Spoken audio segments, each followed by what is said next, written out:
It's funny how, despite our many means and attempts to combat it, we can still forget things. Things that we should have remembered, and remembered easily.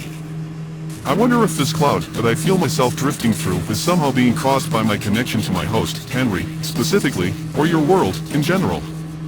But I find that, in my own world, it was a cloud that covered the part of my memory where a tiny little piece of evidence lay waiting to be remembered.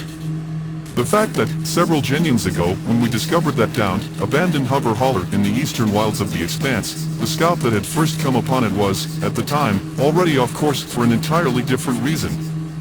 They thought they had received a distress signal.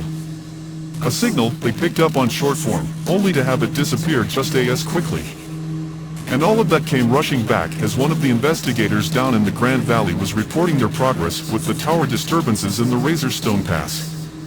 The beginning of that whole saga starts with a cruiser, Scout 1121, losing comms after being called to check on a data tower that had gone offline. That data tower was Tower 67. And it was within sight of that tower that Scout 1121 was found, seated and abandoned, its two Guardian operators nowhere to be found. Two Guardians who were the first of now 8 Guardians missing, adding the 6 Guardians who were operating Transport 517, which was now sitting empty on the ground below us. As a passing detail of this report, it was mentioned that Scout 1121 was called in because they were already in the region.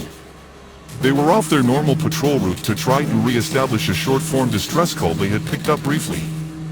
That was 3 ships now, if I counted that old hover hauler down in the Expanse all those genyons ago, that ended up seated and empty within the area of the same type of signal disturbance.